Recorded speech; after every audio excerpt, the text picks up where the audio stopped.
Dave Mustaine. He was fired from Metallica because he was apparently so insufferable to the rest of the band that they couldn't tolerate him being in it anymore. Lars Ulrich and James Hetfield thought the guy was an asshole. Yes, Dave Mustaine was supposedly so obnoxious that the two men responsible for making Jason Newsted's existence a living hell for years through incessant hazing and other assorted immature bro-magnon douchebag antics couldn't stand him. Yeah. In this video, I'll be exploring just what might have happened had they decided that Dave was worth keeping despite his rather poor behavior. Now, to stick with the idea conveyed in the title of the video, not only will I be exploring an alternate reality where Dave Mustaine doesn't get the boot on April 11th, 1983, but a reality where he doesn't get the boot at all. This results in some rather serious consequences for the band itself, but in my estimation makes their early existence burn far more brightly with far greater commercial success, while cementing their legacy as the greatest metal band to ever exist. High expectations, I know, but bear with me. I believe that this small change would have been so significant, in fact, that it would have entirely altered the face of 80s mainstream rock and heavy metal. So without further ado, let's begin. First, some background for the 7 people on Earth who've never heard of Metallica. They're a metal, formerly a thrash metal, band formed in 1981 in the Los Angeles area. They would go on to release 4 of what are considered some of the greatest metal albums of all time, followed by the best-selling album of the 90s, their self-titled album, Metallica, also known as the Black Album. Yes, this record has sold more than any other record since its release.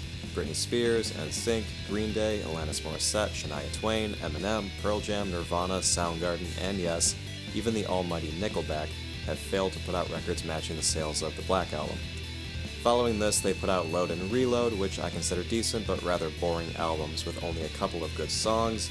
6 years later, they then released Trash Can and Corp I Me Insane Anger, much to the dismay of everyone with ears. In 2008, they came back with Death Magnetic, which I consider to be a mediocre record, but it is nonetheless much better than its predecessor. Hardwired to Self-Destruct was released in 2013. What about Lulu? What about Lulu? On to the what if. Metallica initially consisted of James Hetfield, Lars Ulrich, Dave Mustaine, and Ron McGovney. This lineup was short-lived. Not long after the recordings for the demo No Life Till Leather were finished, Ron McGovney left the band. Can you take a guess as to why that was? If you guessed that it was because of this guy, then congratulations, you win the ability to watch the rest of the video.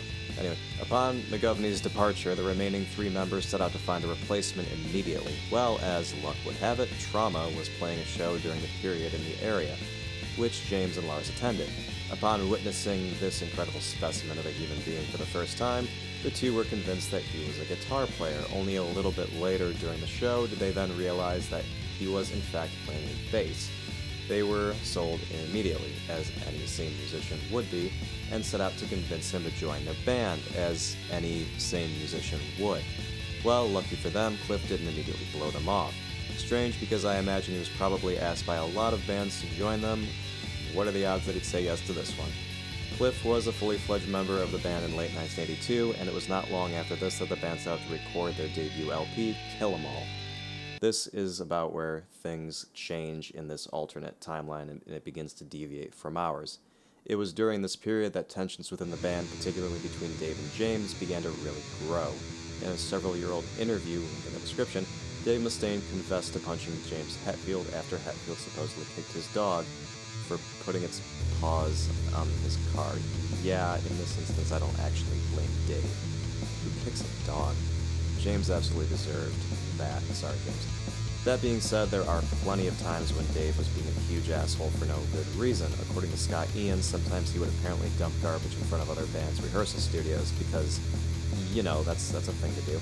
And only days prior to his termination, Dave screamed at Metallica Billmates Vandenberg, yelling that they sucked and they should get the fuck off the stage. Yeah, I mean, maybe they did, I don't know, I've never even heard of that band. But, you know, it's kind of a dick thing to do while they're playing. Yeah, he's not the most cordial guy in the world. If I recall correctly, Cliff wasn't all too happy with Dave's behavior either, although I can't find a source to corroborate this. The closest I have is Cliff being frustrated with Dave's bad-mouthing of Metallica in a 1986 interview, although that is sort of irrelevant, so... Well, one thing led to another, and eventually the band gave Dave a Greyhound bus ticket and told him to pack his shit and get the fuck out. Except, in this scenario, that doesn't happen. Kirk Hammett doesn't get a phone call to come join the band, and Dave doesn't board the bus back to LA. No, Dave stays and records Kill 'Em All with Metallica. Well, within the first year, not much really changes. Kill 'Em All sounds roughly as it does in our timeline, considering that a lot of it was written by Dave himself, with the exception of some more noodling and shredding, and probably quite a bit of backing vocals from Mustaine, if not some lead vocals outright. I imagine him being a singer on Phantom Lord in particular, but there is a recording of him singing that live. The one notable exception with keeping Dave during this period is that Metallica is very likely to gain a bit of notoriety for their lifestyle. Dave was a hard drug user during the 1980s. Coke, heroin, Demerol, you name it, he did it.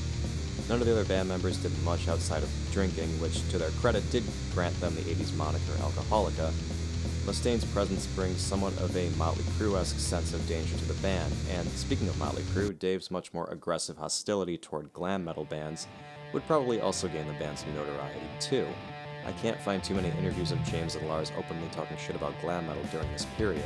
Dave Mustaine, on the other hand, has an interview in Penelope Spheeris' The Downfall of Western Civilization Part 2, where he calls glam gay LA metal. Had Dave remained in the more successful Metallica, as opposed to the still very underground Megadeth during the mid-80s, his vitriol toward glam metal would have been much more high profile, and heavily associated with Metallica itself and the burgeoning thrash scene. This is something that I believe would have begun to define the band shortly after Kill 'Em All was released. Now on to Ride the Lightning. I believe the antics and notoriety that Mustaine would bring to the band would garner Metallica the attention of a major label a little bit sooner than it did during our timeline. For those of you who don't know the significance of a major label back in the 20th century, that's another video for another time. I don't really have time to discuss the machinery of the old music industry. This video is going to be long enough as it is. Anyway, in our timeline, Metallica releases Ride the Lightning independently on July 27th, 1984. Upon signing with Elektra Records a couple of months later, the album is re-released on November 19th of the same year. Now, in this alternate scenario, I think it's entirely reasonable to assume that a major label signs Metallica earlier in 1984, prior to the recording of Ride the Lightning. Let's assume that's still Elektra for the sake of simplicity, although it really doesn't change much. Metallica would have very likely kept Flemming Rasmussen as their producer, since in our timeline they still had him produce Master of Puppets and Injustice for All. As a result, the sound of Ride the Lightning doesn't change much. What does change, however, other than some of the guitar solos, some lyrics here and there, and perhaps the presence of Mustaine on backing vocals and some leads, is the promotion behind the album. Yep, music videos. Mustaine was never apprehensive about using music videos as promotional tools for Megadeth. Just look at the videos he made for Peace Sells and his cover of Alice Cooper's No More Mr. Nice Guy during the 80s. I believe that he would have effectively convinced the band to make them. In our timeline, Metallica did not release a music video until One in 1989, and the video for One was very unconventional to say the least. Yet, in an era dominated by glam videos like Here I Go Again and Cherry Pie, featuring half-naked women and songs well under 5 minutes, One nevertheless made it into the top 40, peaking at number 35, causing And Justice for All to reach number 6 on the album charts and effectively win a Grammy. Look, I know they gave it to Jethro Tull, but come on, everyone knows that was bullshit, and everyone knew that was bullshit even back then. So, for One to do as well as it did, despite how non-traditional and even musically progressive that it was, and keep in mind that Justice was easily their most musically complex album, how do you think a music video for Whom the Bell Tolls, Fight Fire with Fire, Trapped Under Ice, or Fade to Black would have done in the mid-80s? Now, admittedly, metal was a little bit less successful in the mid-80s than it was in the late 80s. However, Ride the Lightning was still released in a post-Quiet Riot and post-Rat period. A metal song breaking into the top 40 or even the top 10 had happened before. Not a metal band as heavy as Metallica yet, but, it was possible. And keep in mind that Master of Puppets went gold in 1986 despite having no commercial singles or music videos, no MTV, and no radio play. Still went gold on touring alone. Now imagine how well Ride the Lightning would have done with the power of MTV and rock radio behind it. I believe that if Metallica had made music videos for Whom the Bell Tolls and Fade to Black, the most melodic songs on the album, the songs would have definitely made the Hot 100 and possibly even the top 40. One reason I believe this is because with the presence of Dave Mustaine, not only would videos be used, but they would be used to convey the notoriety and attitude of the band as well as the music. Check out Dave's part in Western Civilization again, for example. This is not a man who is ever camera shy. Ironically, he actually had a lot in common with many of the glam metal frontmen in this regard. Ooh, what they twist! MTV would be all over this new, dirty, dangerous metal band. I estimate Ride the Lightning would have achieved at least platinum status around this time, rather than the roughly 200,000 or so copies it initially sold at this point. This would put Metallica roughly on the same level of popularity as Motley Crue and Rat, and slightly under Quiet Riot, whose Metal Health had sold about 5 million copies, as well as Def Leppard. Metallica would have had a big rivalry with Motley Crue in particular, the most notoriously debauched of the glam bands. In a VH1 interview back in 2006, Lars stated that he once called out "fuck Motley Crue" to Nikki Sixx back in 1982, at which point he ran as fast as he could from the guy. Ugh. Not the smartest thing to admit. I also recall reading an excerpt from back in the 80s where Sixx described Metallica as, and I'm paraphrasing here, a terrible band. Tensions between the bands clearly already existed, and with Dave still in Metallica, these tensions, especially with their likely at least equal presence on MTV, would explode. I believe you'd see a lot of back and forth between them in the press, especially between Dave and Nikki Sixx. I think this would only serve to heighten the success of Metallica and put them as the rebellious, new, cool thing in the face of the more mainstream glam. And it would draw a much clearer line between the more organic thrash metal scene and the more glamorous, glam metal scene.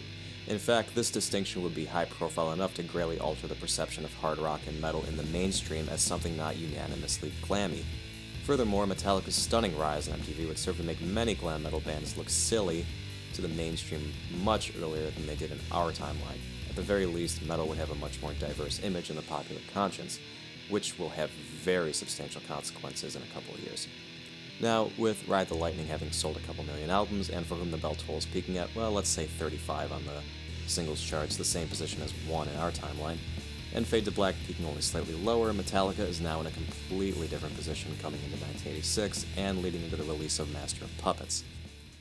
Now, this is the point when one of the most significant events in Metallica's history simply does not happen. And if you guessed the death of Cliff Burton, you'd be right. Kirk Hammett's presence was pivotal to this event. Not to blame him, it was nobody's fault except for possibly the bus driver. But anyway, in our timeline, Kirk and Cliff played a card game to determine who got Kirk's bunk for the night, and Cliff drew the ace of spades, effectively saving Kirk's life. The event is well known to fans of Metallica, 80s rock, and metal in general, so I'm not going to go into detail here.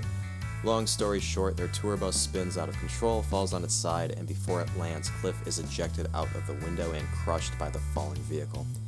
This tragic event, in my opinion, was the beginning of the end for Metallica as a pioneering, groundbreaking force in music, and by far the worst thing to ever happen to them. They lost their primary creative force, as far as I can tell.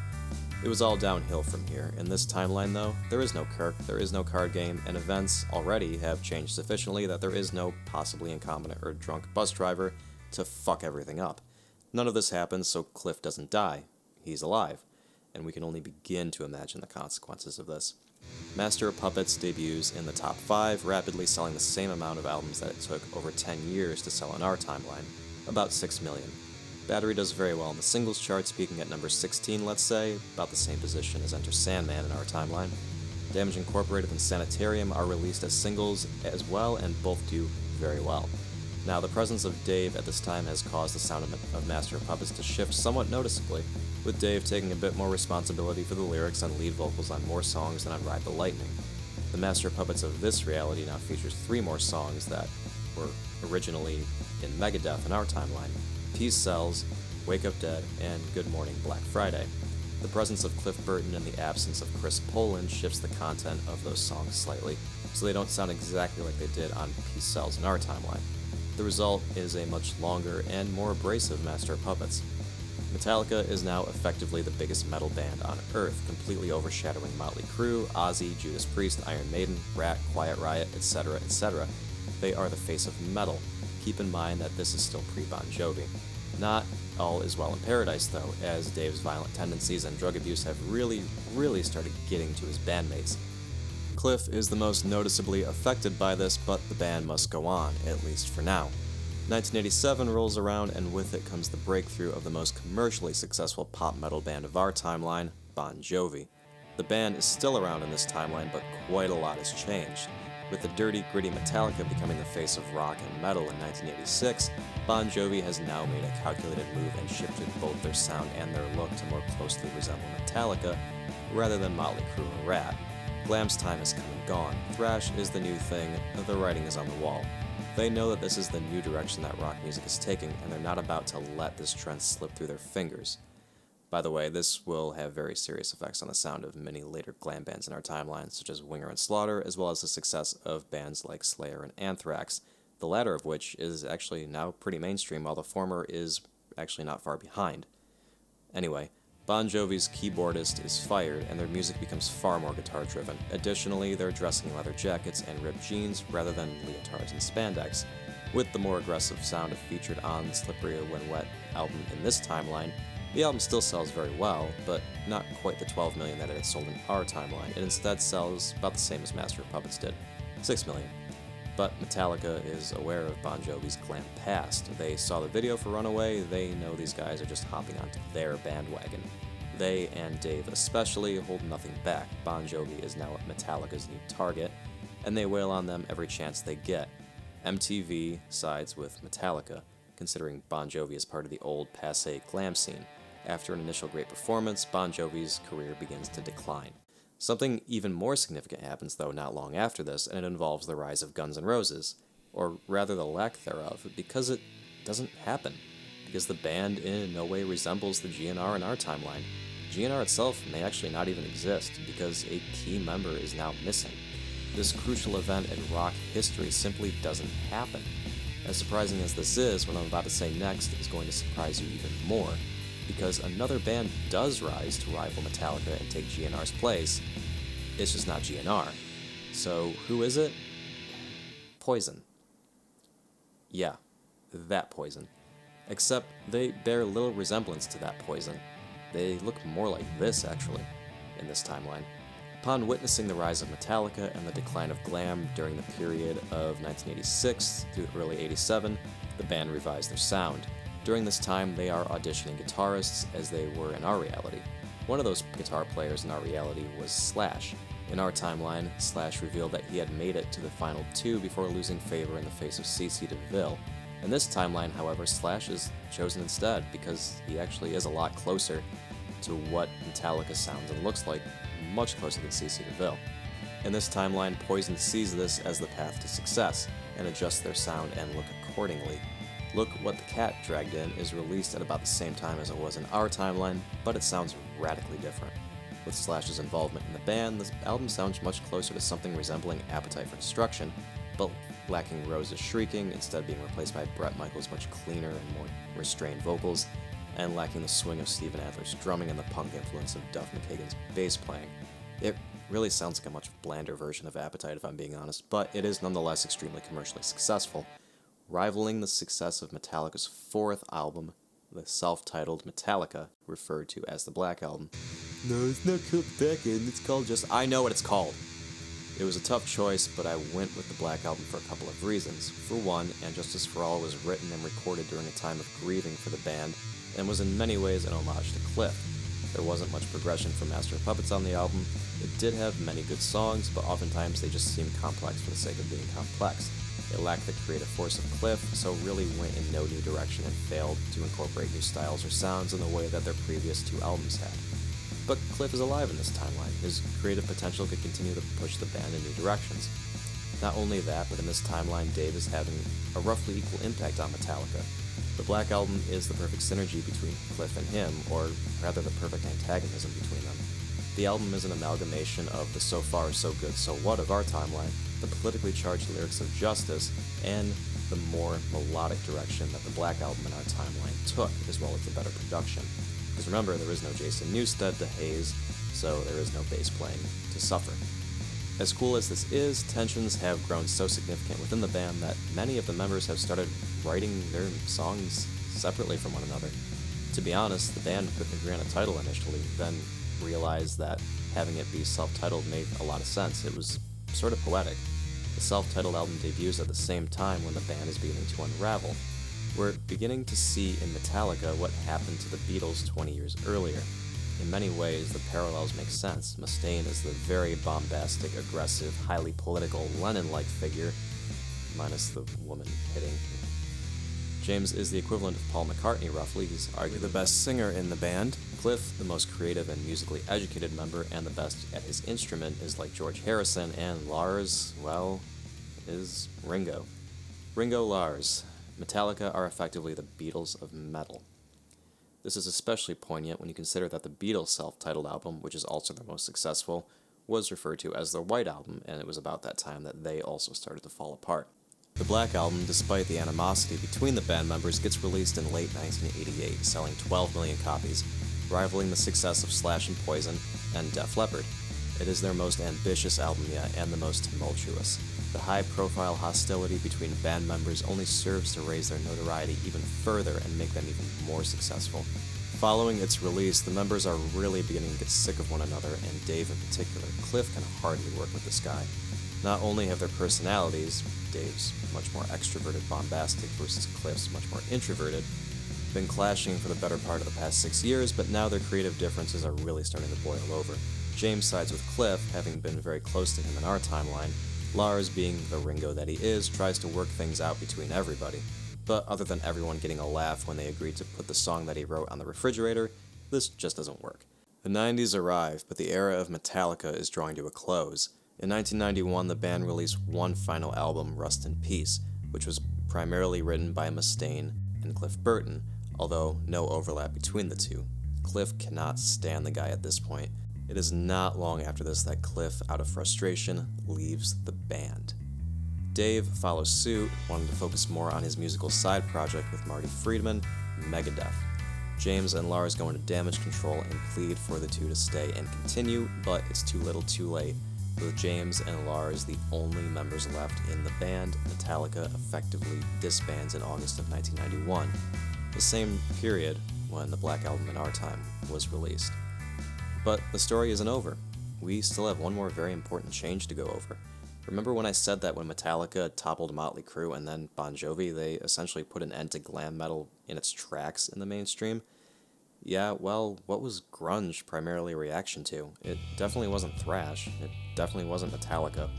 And with Poison with Slash basically taking the place of Guns N' Roses, there is no Axl Rose for Kurt Cobain to badmouth in the press. Now, I have little doubt that Kurt would not have been a fan of Dave Mustaine for approximately the same reasons that he didn't like Axl. But Metallica's gone now. Dave's busy working on Megadeth and is, for now, completely out of the picture. There's really nothing for grunge to rebel against. But that's not to say that grunge's rise doesn't happen. Smells Like Teen Spirit still becomes a gigantic hit, Nirvana still gets massive, and so does Pearl Jam not long thereafter. But grunge is seen as more of a progression from, rather than a backlash against, 80s rock and metal. As the thrash era ends, as it did in our timeline around this time, it merges relatively seamlessly with the Seattle grunge scene. There isn't a backlash against metal in the United States like there was in our timeline. More extreme and progressive forms of metal aren't blacklisted and are instead allowed to coexist alongside grunge and alternative rock and punk-influenced music on MTV and rock radio. Dream Theater, in fact, has success beyond Pull Me Under. Caught in a Web even becomes a minor hit. Death and black metal bands become the new scary thing to old white people within rock music, so rock doesn't completely lose out to hip-hop and its ability to scare parents like it did in our timeline. This grants rock music a much longer shelf life as the dominant form of music. Metal is still mainstream enough to scare the shit out of old people, and rock hasn't effectively turned against itself in an attempt to wipe out hair metal. Now, this says nothing about the post-grunge and nu metal period, which were arguably the late 90s equivalent to hair metal. Sadly, I don't think Metallica's and metal's new history does much to prevent the rise of post-grunge, so we still get Nickelback and Days of the New and Vertical Horizon. That sucks. Fortunately, though, nu metal is effective. While detuned hard rock and metal with turntables and rapping still gains commercial success in the late 90s, the more traditional elements of metal like guitar solos and impressive vocal range are not shunned in this timeline like they were in ours. Nu metal still exists, but the bands right away sound far closer to what they currently sound like in our timeline, rather than how they initially sounded like when they first got big. The music isn't quite as compromised by the music industry and is therefore of higher quality. During the early 2000s, bands like Opeth and Lamb of God in this timeline begin to get noticed on a commercial level.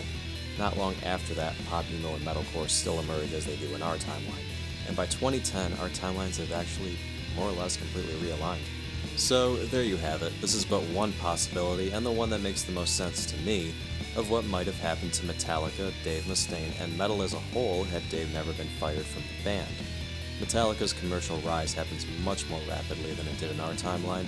Guns N' Roses is replaced effectively by Slash and Poison, and Motley Crue, Bon Jovi, and all the other glam metal bands decline much sooner than they did in our reality, with Metallica effectively stomping out glam metal in 1987 rather than Nirvana doing the same in 1992. The hairband Albatross does not hang around metal's collective neck to make it a target for ridicule and contempt in the 90s as it did in our timeline. Metal is instead generally seen as music worthy of respect, so no backlash against it occurs. It remains mainstream into the 90s and 2000s, providing mainstream rock with some much needed variety and much more than we saw in our timeline during this period. Metallica itself, rather than turning their once great career into a joke, have instead been cemented as one of the most revered rock and metal bands of all time. They are to the 80s what the Beatles were to the 60s, or what Led Zeppelin were to the 70s.